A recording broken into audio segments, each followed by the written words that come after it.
मित्रांनो, आपल्या आयुष्यामध्ये असे काही लोक नक्कीच येतात जे मुद्दाम आपल्याला अस्वस्थ करतात. कधी टोमणे मारून, कधी उगाच चुका काढून, तर कधी इतरांसमोर आपला अपमान करून ते आपला आत्मविश्वास हळूहळू कमजोर करतात. अशा वेळी मनामध्ये हजार विचार येतात. सगळं सोडून द्यावं, इथून निघून जावं, या सगळ्याला काही अर्थच नाही. पण जरा थांबा, अशा लोकांपासून पळ काढणं हा उपाय नाही आणि लगेच भांडण करणं तर अजूनच नाही. खरा प्रश्न हा आहे की अशा लोकांना उत्तर कसं द्यायचं, आणि तेही शांत राहून, स्वतःची किंमत न घालवता. कारण लक्षात ठेवा, शांत राहणं म्हणजे भित्रेपणा नसतो, उलट ते आतून मजबूत असण्याचं लक्षण असतं.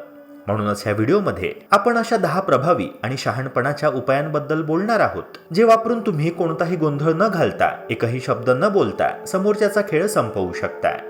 हे उपाय सूड घेण्यासाठी नाही, तर स्वतःची मानसिक शांती आणि ताकद परत मिळवण्यासाठी आहे. मित्रांनो, हा व्हिडिओ शेवटपर्यंत नक्की बघा, कारण शेवटी मी असा एक खास उपाय सांगणार आहे जो फारच कमी लोकांना माहिती आहे, आणि हा उपाय बहुतेक वेळा यशस्वी, शांत आणि खऱ्या अर्थाने मॅच्युअर्ड लोक वापरतात, पण सामान्य माणूस त्याकडे दुर्लक्ष करतो. कदाचित हाच एक उपाय तुमचं आयुष्य पूर्णपणे बदलू शकतो.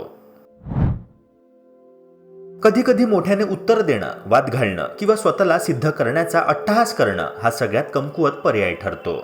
कारण जे लोक जाणीवपूर्वक तुम्हाला डिवचतात, टोचून बोलतात किंवा तुमचं मानसिक संतुलन ढासळवण्याचा प्रयत्न करतात, ते एकाच गोष्टीची वाट पाहत असतात, आणि ती म्हणजे तुमची प्रतिक्रिया. तुम्ही चिडाल, भडकून काहीतरी बोलाल, आणि मग ते तुम्हाला त्यांच्या जाळ्यामध्ये ओढून घेतील. पण जेव्हा तुम्ही हे सगळं न करता शांत राहता, हलकसं हसता, विषय बदलता किंवा थेट दुर्लक्ष करून आपल्या कामामध्ये पुढे जाता, तेव्हा समोरच्याला अक्षरशः मानसिक धक्का बसतो. कारण त्यांची योजना फसते आणि त्यांना कळतही नाही की आता पुढे काय करायचं. मित्रांनो, आपल्या मराठीत एक सुंदर म्हण आहे, गाढवावर नाराज होऊन सिंह ओरडत नाही. कारण सिंहाला माहिती असतं की त्याची ताकद आवाजात नाही, तर शांततेत, स्थिरतेत आणि एकाग्रतेत आहे. गाढव काय करतं, काय बोलतं, याने सिंहाच्या अस्तित्वाला काहीच फरक पडत नाही. तसंच तुमचंही असायला हवं. जे लोक सतत टीका करतात, दुखावतात किंवा तुम्हाला खाली खेचण्याचा प्रयत्न करतात, त्यांच्यासाठी तुमचा वेळ, ऊर्जा आणि मन खर्च करणं थांबवावं आणि लक्ष एकाच ठिकाणी ठेवा, तुमच्या ध्येयावर. कारण जेव्हा तुमचं लक्ष मोठ्या गोष्टींवर असतं, तेव्हा लहान लोक आपोआप अप्रासंगिक होतात.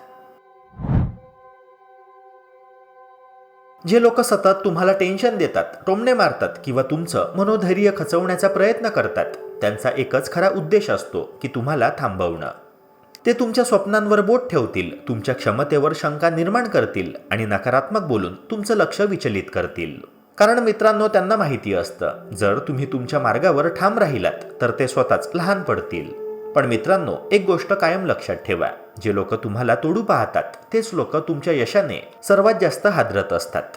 त्यामुळे तुमचा खरा बदला म्हणजे भांडण नाही, स्पष्टीकरण नाही, तर तुमचं सातत्यपूर्ण काम, प्रामाणिक प्रयत्न, कडक शिस्त आणि न थांबणारी चिकाटी.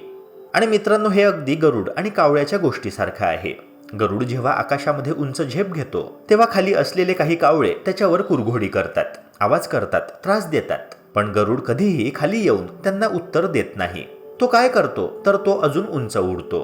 कारण त्याला माहिती असतं की इतक्या उंचीवर कावळे पोहोचू शकत नाही. तसंच तुमचंही असलं पाहिजे. टेन्शन देणाऱ्यांकडे दुर्लक्ष करा, स्वतःच्या ध्येयावर लक्ष केंद्रित करा आणि स्वतःला यशाच्या शिखराकडे घेऊन जा. कारण तुम्ही जितके उंच जाल, तितकेच ते लोक आपोआप खाली राहतील, आणि हेच तुमचं खरं, शांत पण प्रभावी उत्तर ठरेल. मित्रांनो, जी लोक तुमच्यावर नकारात्मक ऊर्जा फेकतात किंवा सतत टेन्शन देतात, त्यांच्याकडे लक्ष दिल्यास तुमचा फोकस बाहेरील गोष्टींमध्ये अडकतो. पण जर तुम्ही त्यांच्याकडे दुर्लक्ष करून स्वतःच्या वाढीवर लक्ष केंद्रित केले, म्हणजे वाचन, योग, काम किंवा कौशल्य वाढवणे, तर हळूहळू तुमची प्रगती स्पष्ट होऊ लागते. त्यांचं अस्तित्व मात्र तुमच्या जीवनात तितकं महत्त्वाचं वाटत नाही, कारण तुम्ही स्वतःच्या वाटेवर पुढे चालत आहात. उदाहरणार्थ, एखाद्या व्यक्तीने तुम्हाला वारंवार कमी लेखलं, पण तुम्ही त्याला उत्तर न देता दररोज थोडा वेळ स्वतःच्या शारीरिक, मानसिक आणि व्यावसायिक विकासासाठी दिला, तर काही महिन्यांमध्ये तुमची पर्सनॅलिटी आणि क्षमता प्रचंड बदलते. 6 महिन्यांनी तो व्यक्ती अजूनही त्याच ठिकाणी असतो, पण तुम्ही त्याच्या पलीकडे गेलेले असता. आणि मित्रांनो, तुमची प्रगती आणि फोकस तुमच्या यशाची खरी खूण ठरतात. मित्रांनो, कधी कधी काहीच बोलण्याची गरज नसते, फक्त योग्य वेळ येण्याची वाट पहा. जो आज तुमच्यावर हसतोय, जो तुमचा उपहास करतोय, तोच उद्या तुमच्या यशाचं उदाहरण देईल. मित्रांनो, सुरुवातीच्या काळामध्ये अमिताभ बच्चन यांनी देखील बराच स्ट्रगल केला होता आणि अनेकांनी त्यांना तेव्हा नाकारलं होतं, कारण त्यांच्याकडे अभिनयाची परिपूर्णता नव्हती, एक्सप्रेशन्स नव्हते. पण तरीही त्यांनी हार मानली नाही. त्यांनी शांत राहून काम सुरूच ठेवलं. वेळ बदलली आणि त्यांचं सातत्यच आज त्यांचं मोठेपण दाखवतं. ज्यांनी तेव्हा त्यांना नाकारलं होतं, आज तेच त्यांचं कौतुक करतात. मित्रांनो, शब्दांपेक्षा कृती अधिक वजनदार असते. काही लढाया शब्दांनी जिंकता येत नाही, त्या वेळेने जिंकाव्या लागतात. तुमच्यावर हसणारे, उपहास करणारे किंवा कमी लेखणारे लोक उद्या तुमच्या यशाला साक्षीदार बनतील. संयम, मेहनत आणि सातत्य हीच तुमची खरी शक्ती आहे. आपलं मन शांत ठेवून काम करत राहणेच टेन्शन देणाऱ्यांसाठी सर्वात मोठा धडा ठरत असतो, कारण माणूस शब्दांनी नाही तर त्याच्या कृतींनी महान बनत असतो. टेन्शन देणारे लोक तेव्हाच शक्तिशाली वाटतात जेव्हा तुम्ही त्यांना तुमच्या मनामध्ये जागा देता. त्यांच्या बोलण्याला, टीकेला किंवा वागणुकीला जर तुम्ही जास्त महत्त्व दिलत तर ते हळूहळू तुमच्या मनामध्ये घर करू लागतात. मग काय होतं की तुमचं आत्मभान कमी होतं, आत्मविश्वास डळमळीत होतो आणि निर्णय घेण्याची ताकदही कमजोर होऊ लागते. खरं तर हे लोक तुम्हाला काही करत नसतात, तुम्हीच नकळत त्यांना तुमच्या मनावर अधिकार देत असता. पण ज्या क्षणी तुम्ही हे ओळखता की माझं मूल्य दुसऱ्याच्या मतावर अवलंबून नाही, त्या क्षणी त्यांची पकड सैल पडायला सुरुवात होते. मित्रांनो, एक साधं उदाहरण लक्षात ठेवा. सोनं चुकून चिखलात पडलं तरी त्याची किंमत कमी होते का? तर अजिबात नाही. कारण सोन्याचं मूल्य बाहेरच्या परिस्थितीवर नाही तर त्याच्या स्वतःच्या गुणवत्तेवर ठरलेलं असतं. तसंच तुमचं देखील आहे. कोणी कितीही टीका केली, अपमान केला किंवा तुमच्याकडे दुर्लक्ष केलं तरी तुमची किंमत कमी होत नाही, जोपर्यंत तुम्ही स्वतःला कमी लेखत नाही. जेव्हा तुम्ही स्वतःच्या मूल्याची जाणीव ठेवता तेव्हा इतरांच्या शब्दांना आपोआपच कमी वजन उरतं आणि तुम्ही आतून अधिक शांत, स्थिर आणि शक्तिशाली बनता. मित्रांनो, जेव्हा एखादा सहकारी तुमचं योगदान कमी लेखतो, तुमच्या कल्पनांना वेड्यात काढतो किंवा तुमच्या मागे निंदा करतो, तेव्हा आतून पहिलीच इच्छा निर्माण होते की त्याला लगेच चपखल उत्तर द्यावं, स्वतःला सिद्ध करावं आणि सगळ्यांसमोर त्याला त्याची जागा दाखवून द्यावी. पण मित्रांनो, खरे विजेते असे करत नाही, कारण त्यांना चांगल्याने माहिती असतं वादात दिलेलं उत्तर क्षणिक असतं, तर कृतीतून दिलेलं उत्तर कायमचं असतं. शब्द बोलले जातात आणि विसरले जातात, पण कामगिरी पाहिली जाते आणि लक्षात राहते. समजा एखाद्या मीटिंगमध्ये तुमचा सहकारी तुमच्या प्रस्तावावर हसतो, तो फालतू असल्यासारखं वागतो, पण तरीही तुम्ही तिथे काहीही प्रतिक्रिया न देता शांत राहता. पण आतून तुम्ही हार मानत नाही. सुट्टीच्या वेळेत तुम्ही मेहनत करता, खोलवर रिसर्च करता आणि तुमचं प्रेझेंटेशन अजून मजबूत बनवता. आणि पुढच्या मीटिंगमध्येच तेच मुद्दे, ठोस आकडे, स्पष्ट विचार आणि आत्मविश्वासाने सादर करता. त्या क्षणी समोरच्याला बोलायलाच शब्द उरत नाही. कारण मित्रांनो, शब्दांमधून वाद वाढतो, पण कृतीतून आपण आपली लायकी सिद्ध करत असतो. आणि एक वेळ अशी नक्की येते की ज्यांनी कधी काळी तुमच्यावर शंका घेतली होती तेच लोक तुमचं तोंड भरून कौतुक करू लागतात. मित्रांनो, प्रत्येक वेळी टोमणे, तणाव किंवा अपमान यांना रागानेच उत्तर द्यावं असं नसतं. तसंच नेहमी गप्प बसणंही योग्य ठरत नाही. कधी कधी हलक्या फुलक्या विनोदातून दिलेलं उत्तर हे सगळ्यात हुशार आणि प्रभावी ठरतं. कारण विनोद वातावरण हलकं करतो, समोरच्याचा ताण कमी करतो आणि तुमचं मानसिक संतुलनही टिकवून ठेवतो. जे लोक मुद्दाम टोचून बोलतात ते बहुतेक वेळा तुमची चिडचिड पाहून आनंद घेतात. पण जेव्हा तुम्ही हसत, शांतपणे आणि आत्मविश्वासाने उत्तर देता तेव्हा त्यांचा हेतू फसतो. विनोदाचा योग्य वापर केल्यास अपमानाची धार बोथट होते, समोरच्याला भांडणाचं कारण मिळत नाही आणि तुम्हीही तुमची प्रतिष्ठा राखता. पण मित्रांनो, इथे एक गोष्ट लक्षात ठेवा.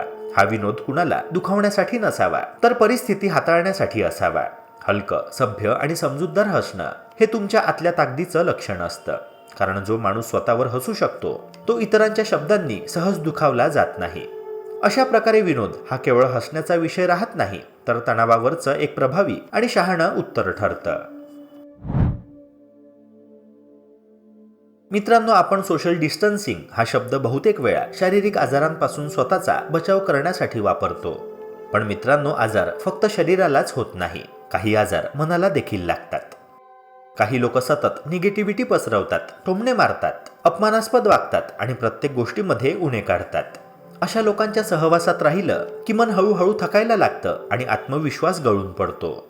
म्हणूनच अशा टॉक्झिक लोकांपासून अंतर ठेवणं ही कमजोरी नाही, तर स्वतःची काळजी घेण्याची शहाणी अशी पायरी आहे. जर तुम्हाला तुमच्या आयुष्यामध्ये शांतता, स्थिरता आणि सकारात्मकता हवी असेल तर विषारी लोकांपासून थोडं दूर राहणं गरजेचं आहे. त्यांना बदलण्याचा हट्ट धरू नका, कारण प्रत्येकाला बदलणं हे तुमचं काम नाही. त्याऐवजी स्वतःचं वातावरण स्वच्छ ठेवा. तुमचे विचार, तुमची सवय आणि तुमचा सहवास.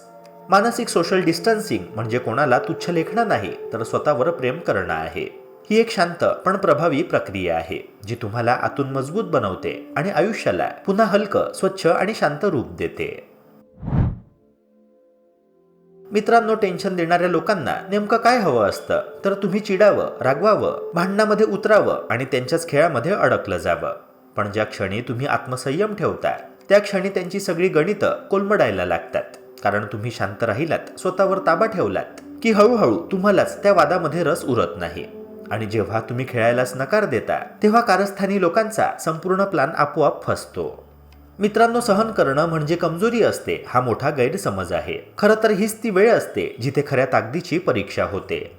वादात उडी घेणं कोणालाही जमू शकतं, पण शांत राहून स्वतःचं मन स्थिर ठेवून पुढे जाणं हे फक्त खऱ्या योद्ध्यालाच जमत असतं.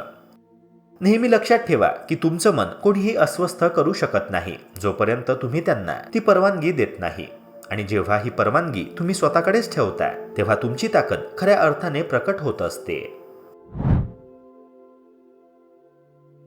मित्रांनो, कोणी तुम्हाला कमी लेखलं तरी लगेच रागावून किंवा भावना दाखवून प्रतिसाद देणे फायद्याचे नसते. त्याऐवजी थोडा वेळ घेऊन परिस्थितीचे निरीक्षण करा, परिस्थिती समजून घ्या आणि योग्य मंचावर योग्य शब्दांमध्ये आपले मत मांडण्याची योजना करा.